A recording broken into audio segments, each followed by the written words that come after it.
नमस्कार प्रणाम दोस्तों, हम भोजपुरी लोकगीत बिरहा की गायिका ब्यूटी भारती और हम सिंगर सादा स्नेही सरोज कनौजिया गोरखपुर। तो आप सभी के बीच में हम लोग मौजूद हुए हैं कुछ ना कुछ बहुत ही अच्छे गाने लेकर के आप सभी के बीच में इस चैनल पे सरोज कनौजिया चैनल पे जाएगा और आप लोग इनके चैनल को ढेर सारा प्यार दुलार आशीर्वाद दीजिए।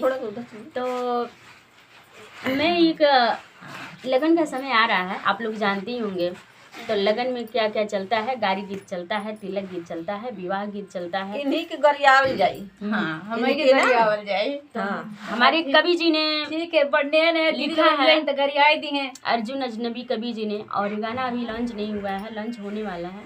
तो मैं आप सभी को सुना दे रही हूँ थोड़ा सा तो कहता है ताकत नहीं गाड़ी सुनो का।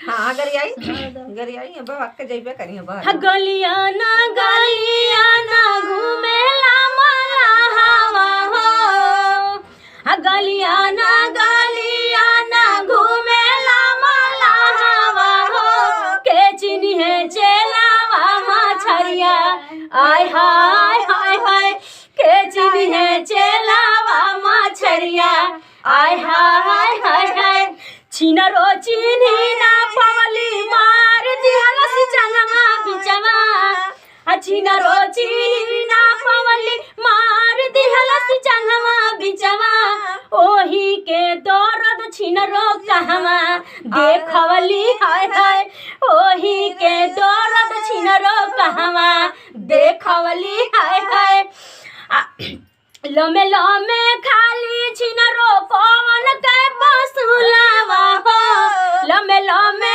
खाली छिनरो कौन के पसुलावा हो, फूल जस बदन कुम्हिलाय आय हाय हाय हाय, फूल जस बदन कुम्हिलाय आय हाय हाय हाय।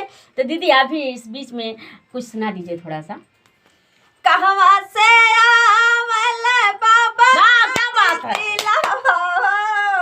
कहवा से आवेला बाबा के तितिलावा हो, कहवा से आवल बाबा का तितिलावा हो, कहवा से आवेला बाबा के तितिलावा हो, कहवा से आवला मैना हाय राम से बनियो, कहवा से आवेला मैना हाय सिया राम से बनी। नमस्ते प्रणाम, हर हर महादेव। प्रणाम।